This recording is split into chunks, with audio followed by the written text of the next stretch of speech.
Hey there, I'm Trevor Houston, the creator of the Who You Know Summit, and I'd like to welcome you to the Who You Know Job Networking Show. On our program, we'd like to show you the job search like you've never seen. Everything from getting noticed by employers, how to properly format your resume, and how to network effectively using LinkedIn to drive recruiters to your profile. We even take suggestions from our amazing community. So if you want to learn all things job search, go ahead and subscribe now. Focus. It's all about the job search. So if you want to learn how to land that next success, you heard them. All you got to do is subscribe and ring that bell so you don't miss out on a thing. Hi, my name's Cheri, and I've had a pretty troubled past. I've spent a couple of years running around Dallas doing some things I'm not very proud of. My senior year of high school, you could find me in a cheerleading uniform selling meth. I've been arrested and put in jail 11 times, and then I finally realized this is not the life for me. This is not the direction I want to be headed, and this is not my purpose. So I made a vow to turn my life around. It was not an easy road, but since that time, I've become a successful inventor and entrepreneur. I've been very fortunate, but not everybody is that lucky. I knew I wanted to give back and help others turn their lives around. So I started volunteering at the Prison Entrepreneurship Program that gives prisoners the opportunity to change their lives. Please do not quit. It will be the biggest mistake that you've ever made in your life, even more than the mistake you've made to get in here. No longer do I have to feel insignificant. Now I'm in the light. 100% of our guys have a job within 90 days of being released from prison. It's truly an amazing experience to get to work with these men the way I get to, because I know what they're going through. They need somebody that believes in them and that is backing them up to show them that change is possible.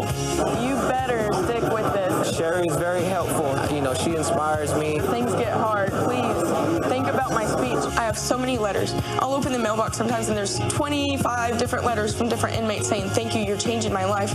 Because of you, I'm not gonna be on drugs or do anything bad anymore. So that's why I'm just like, I can't mess up and I gotta keep being successful for these guys. I got a second chance, and helping these men get their second chance has been the most rewarding thing I've ever done in my life.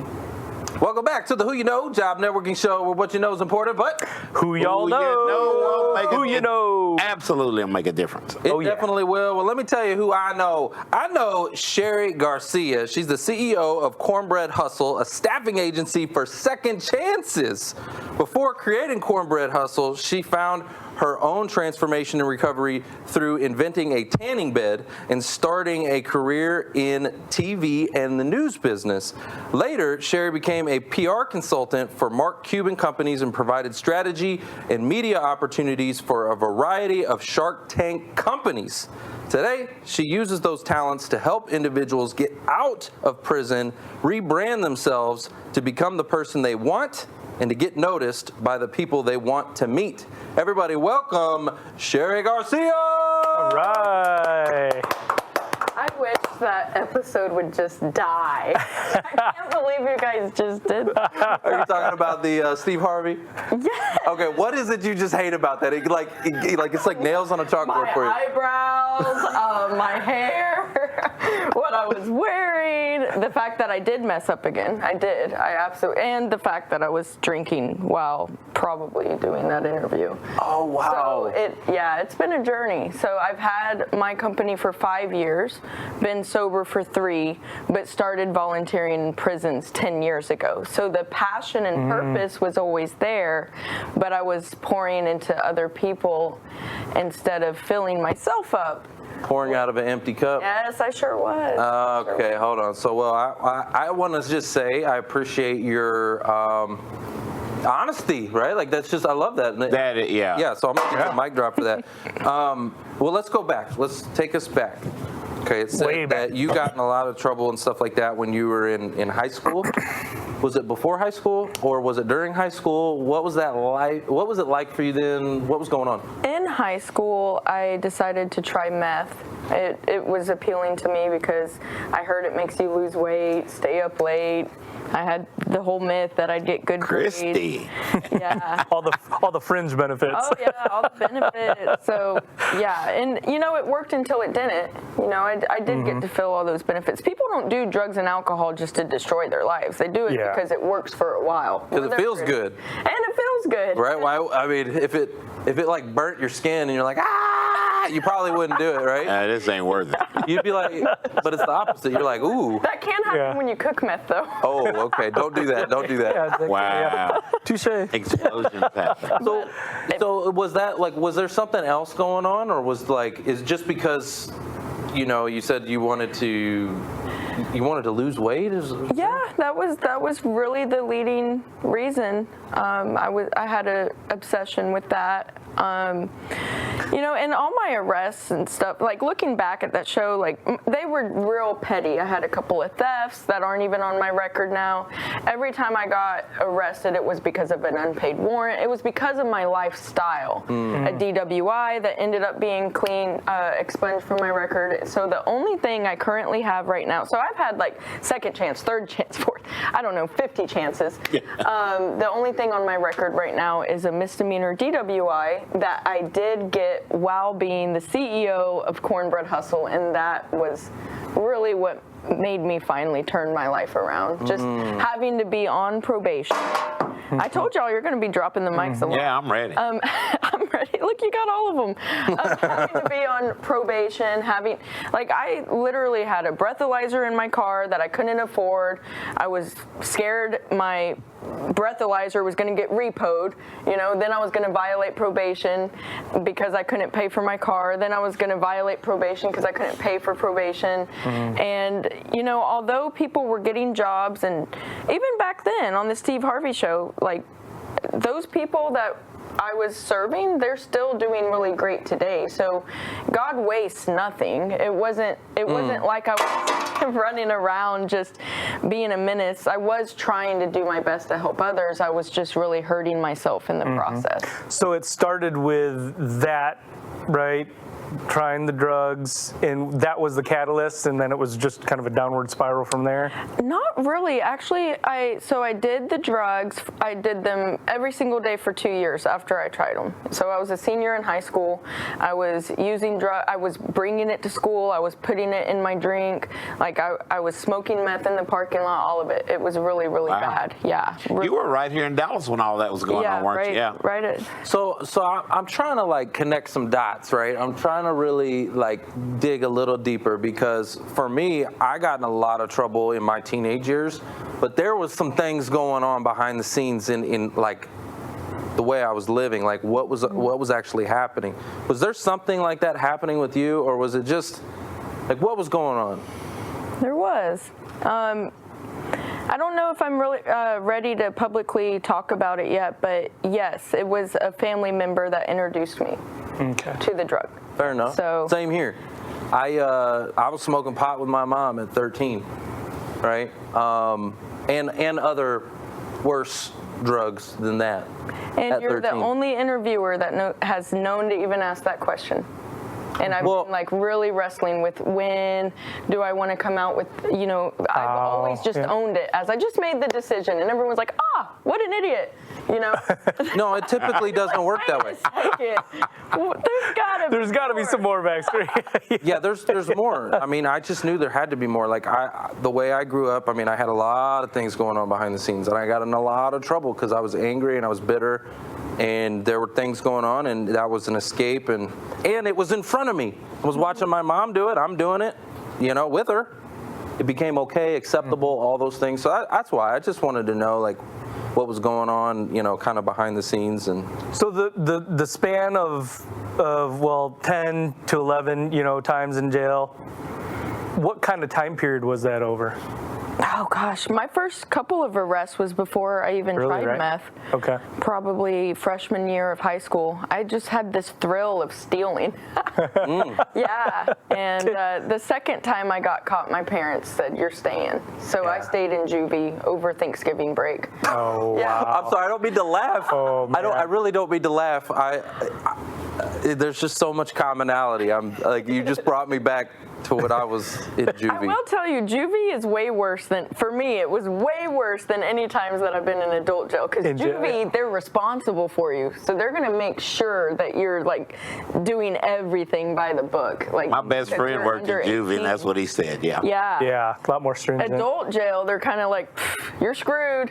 Yeah. How was, for you, what was your experience in juvie with your, like the way the guards treated you and things like that? Did they treat you good? It was like terrible. It was awful, right? It was worse than anything I've ever, it was terrible. Isn't that crazy? It was it was the worst experience. Juvie was the worst experience. Even compared to staying over for a weekend in Lou Sterrett. You know, it's just. Shout out to Jason Pettit, okay?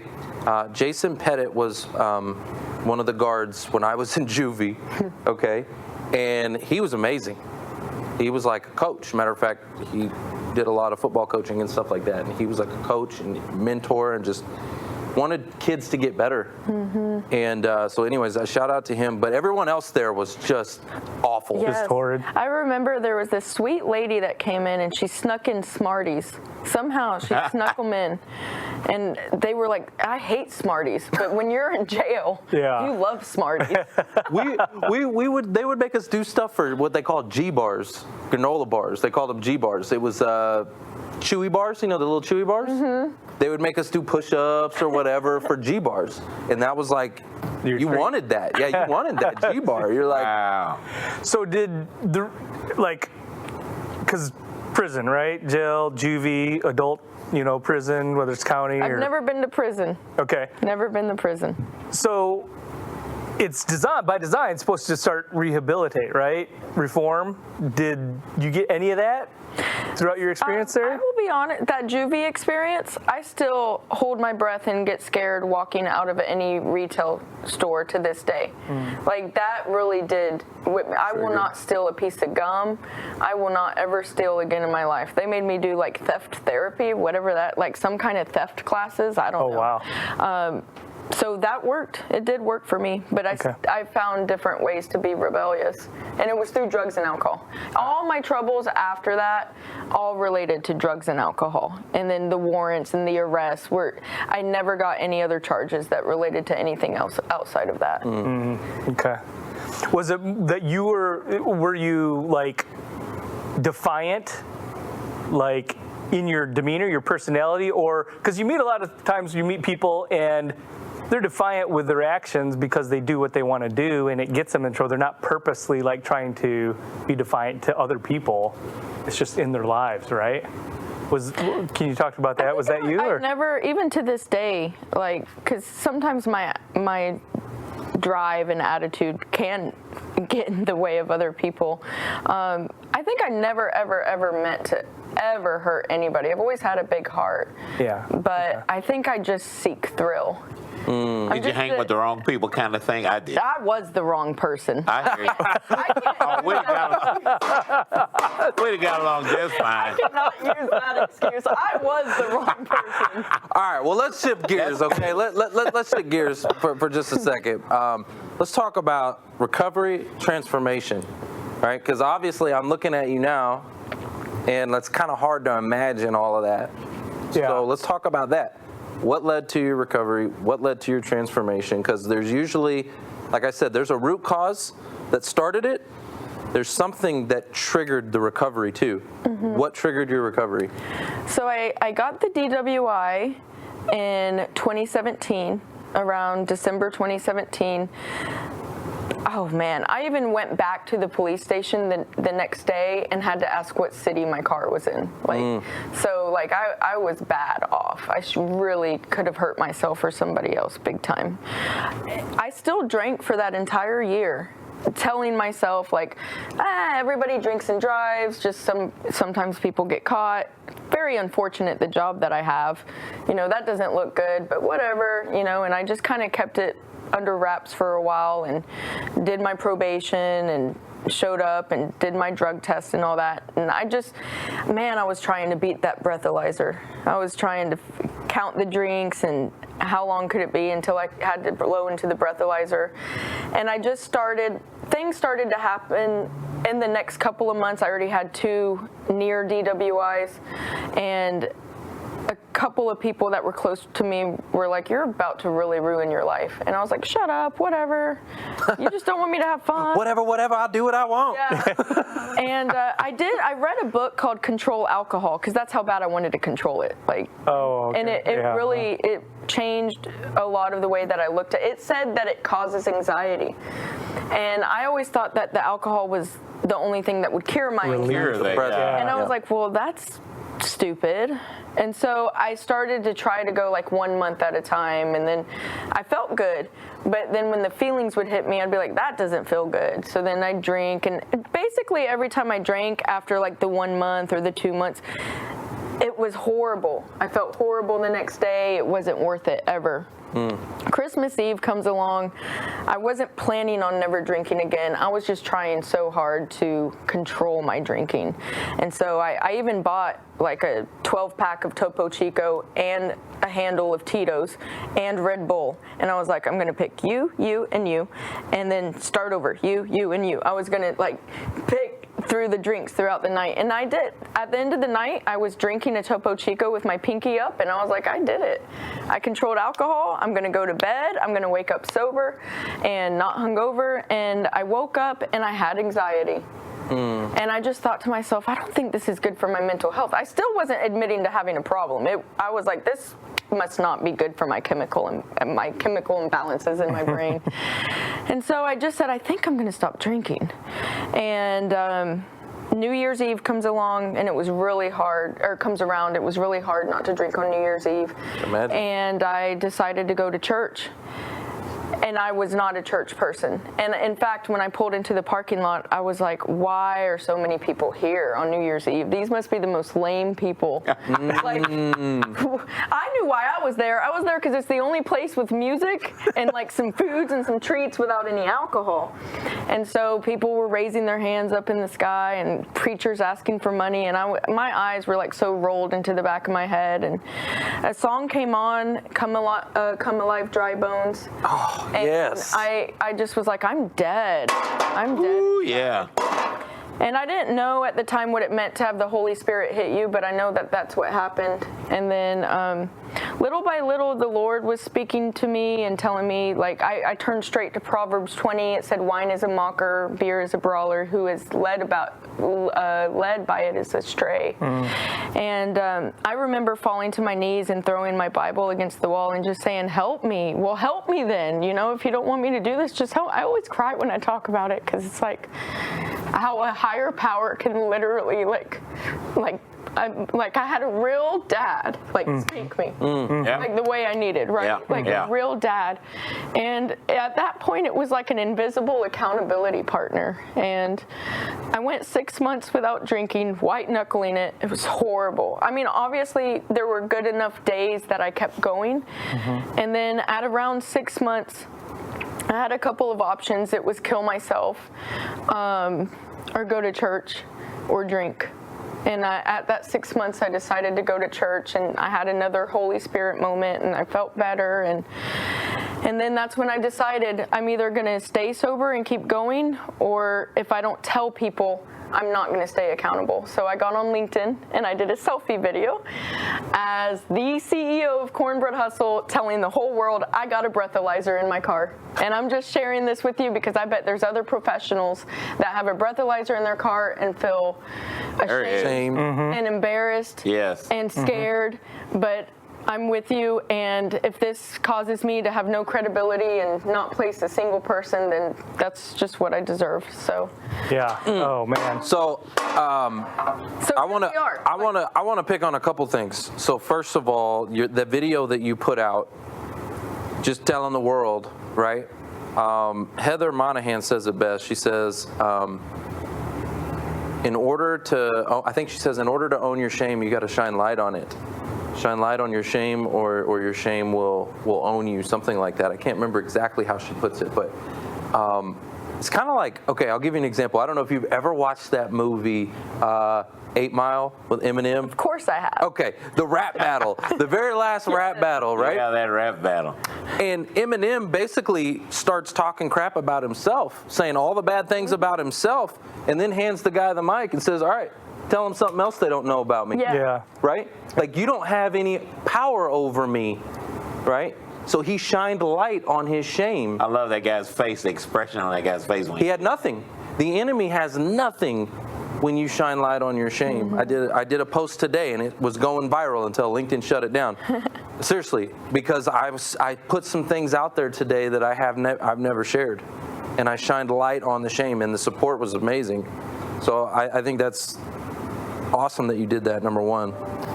The other thing that I want to point on, you talked about worship music, right? Like, worship music is huge for me. I absolutely love it. There's something about music. And you had that moment where it was like the Holy Spirit kind of washed over you. It sounds like you weren't even like really maybe religious, or, you know, you said the preacher was asking for money and all these other things going on around you, but then you heard the music and it was like everything else just silenced, right? Yep. I know that feeling. I know that feeling a lot. So anyways, I just wanted to share that with you. I think that's amazing. For all of y'all listening, if y'all aren't plugging in with some good worship music,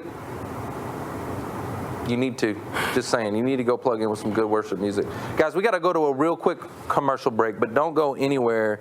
We got more Cheri Garcia when we get back with more mic drops. Trevor Houston here, and I want to thank you for tuning in to the Who You Know Job Networking Show. We hope you've been inspired, encouraged, educated, and entertained all at the same time. For information on our different events, workshops, partners, or partnership opportunities available, check out whoyouknow.show for more details. And be on the lookout for our new mobile app coming soon. You never know how this show could help someone you know? And if we've made an impact or put a smile on your face today, don't forget to hit that share button on your way out. Until next week, it's all about who you know. Bye.